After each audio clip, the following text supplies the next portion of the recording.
Penthouse smelled like hospital disinfectant and desperation.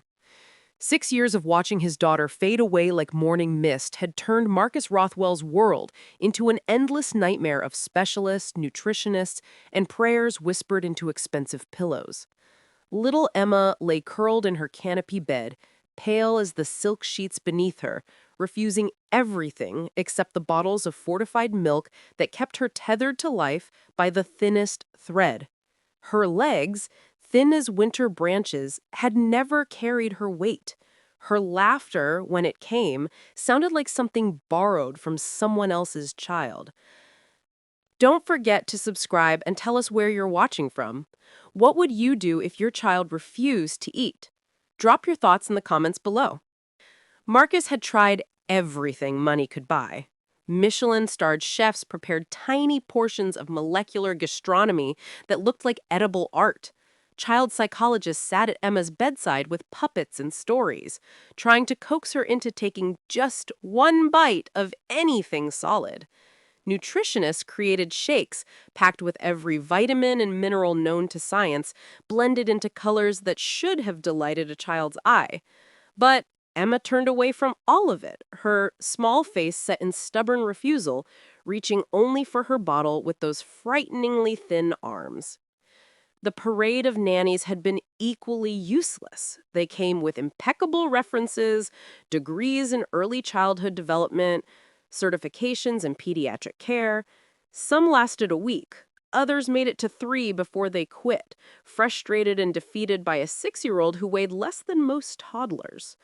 The last one, a stern Swedish woman named Helga, had thrown up her hands after Emma's latest hospitalization and announced she was returning to Stockholm, where children actually ate their vegetables. That's how Amara came into their lives. She arrived on a Tuesday morning in September, sent by an agency that specialized in what they delicately called difficult placements. Marcus barely glanced up from his laptop when Mrs. Chen, his house manager, brought her to his office.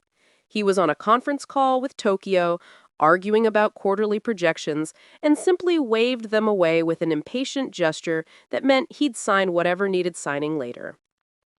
But Mrs. Chen had already hired her. Something about Amara's face, about the calm certainty in her dark eyes, had convinced the usually cautious house manager to take a chance. Amara was from Lagos, though she'd been in New York for 5 years, working her way through a patchwork of jobs that never quite matched her nursing degree from back home. She was 42, with hands that had delivered babies in village clinics and strong arms that had carried water from wells before the sun rose. Her voice carried the musical cadence of her homeland, warm and rich like honey and tea. She didn't ask Marcus what was wrong with Emma. She didn't request a list of allergies or dietary restrictions. She simply asked Mrs. Chen to take her to the child. Emma was having one of her bad days, curled up in the window seat of her room, staring out at Central Park with eyes that seemed too old for her small face.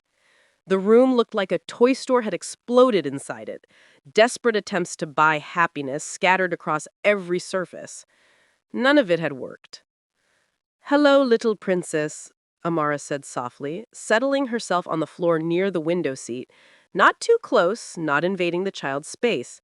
"My name is Amara. That means grace where I come from. What does Emma mean?" The child didn't answer, didn't even turn her head. "I think it means universal, like something that belongs everywhere, to everyone. That's a powerful name." She pulled something from her bag, a small wooden doll with a bright fabric dress. "This is Kemi. She traveled very far to meet you, all the way from Lagos, across the ocean, just to say hello." Emma's eyes flickered toward the doll, just for a second, before returning to the window. For 3 days, Amara didn't mention food. She sat with Emma, told her stories about a place where the sun was different, where mangoes grew big as cantaloupes, where children played in red dust that stained everything it touched. She sang songs in Yoruba that Emma didn't understand, but seemed to calm something restless in her small chest. She brushed Emma's thin hair with gentle strokes and never once tried to force her to do anything she didn't want to do. On the fourth day, Amara brought something wrapped in a bright cloth into Emma's room.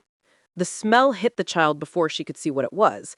Something savory and warm that made her nose wrinkle in confusion rather than the usual disgust. "I'm going to eat my lunch," Amara announced, settling herself cross-legged on the floor. Not too close, not invading the child's space. "You don't have to eat anything. You can just keep me company if you like." She unwrapped the cloth to reveal a small bowl of something Emma had never seen before. It looked like thick, smooth clouds, impossibly white, with a rich yellow soup pooled beside it. Amara broke off a piece of what she called simovata fufu with her fingers, rolled it into a small ball, dipped it in the soup, and ate it with obvious pleasure. "This is what my mama made for me when I was small. The fufu is made from wheat. We make it smooth like this, no lumps. And the soup, we call it egusi, has melon seeds ground very fine with vegetables and spices that make it taste like sunshine feels." Emma watched, her bottle forgotten in her lap for the first time in anyone's memory. "The thing about fufu," Amara continued, "is you don't chew it like other food. You just swallow it down, smooth and easy. It slides right down, carrying all the good flavors of the soup with it." She made another small ball, dipped it, and ate it. "My grandmother used to say that fufu connects you to the earth because wheat comes from the ground, and when you eat it, you become strong like the earth is strong." "Does it hurt?" Emma asked, her voice so quiet, so rarely used that it came out scratchy. "Hurt? No, little one. It feels good. It makes your belly warm and happy. It gives you energy to play, to run, to dance." "I can't run," Emma whispered. "Not yet," Amara agreed, "but maybe someday. Would you like to touch it?" Emma hesitated, then nodded. Amara tore off a tiny piece of the fufu and held it out on her palm. Emma reached out one thin finger and poked it, feeling the springy texture, the warmth still radiating from it. "Weird," Emma said, and Amara laughed, a sound like water over stones. "Very weird," she agreed.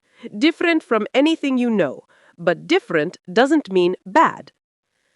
The next day, Emma asked if Amara was going to eat that weird food again. The day after that, she asked if she could smell it. By the end of the week, Amara rolled the tiniest ball of fufu, barely bigger than a pea, dipped it in soup until it glistened, and held it out. "You don't have to," she said, "but if you want to try, I'm right here." Emma stared at it for a long time, so long that Amara's arm started to ache from holding it out. Then, quick as a bird snatching a crumb, Emma leaned forward and let Amara place it in her mouth. She didn't chew. She let it sit on her tongue, tasting the rich, slightly spicy flavor of the soup, feeling the smooth texture of the fufu. Then she swallowed, and her eyes went wide. "It's not scary," she whispered. "No, baby girl, it's not scary at all." From that day forward, Emma ate. Not a lot, not at first. Just tiny amounts of fufu and soup, but it was food, real food, going into her body for the first time in her life. Amara varied the soup, sometimes a goosey, sometimes okra, sometimes a mild pepper soup that made Emma's nose wrinkle, but made her ask for more anyway. She introduced jollof rice in minuscule portions, moi moi steamed in banana leaves, plantains so ripe they were almost candy, and Emma grew stronger. It happened slowly enough that Marcus almost didn't notice at first. He came home late most nights, exhausted from running his empire, and by then Emma was usually in bed. He'd look in on her, see her sleeping peacefully with Amara dozing in the chair beside her bed, and feel a distant gratitude that at least this nanny hadn't quit yet. But Mrs. Chen noticed. She noticed that Emma's cheeks were starting to fill out, that her arms didn't look quite so much like they might snap. She noticed that the child was sitting up more, asking to be moved from her bed to different rooms, showing interest in things beyond her window. Amara noticed too and began to work Emma's legs, gentle exercises that slowly built strength in muscles that had never been used. She sang while she worked, turning therapy into play, making Emma laugh as she tried to point her toes, to bend her knees, to push against Amara's hands with her feet. 3 months after Amara arrived, Emma stood up.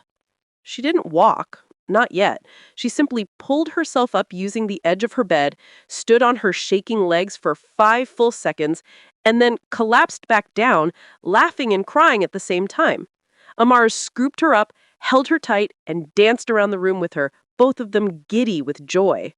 "We're not telling your papa yet," Amara whispered. "We're going to surprise him. We're going to make him so proud he won't know what to do with himself." They practiced in secret, Amara and Emma, and Mrs. Chen, who had become a co-conspirator in their mission. Every day, Emma stood a little longer, held on a little less tightly.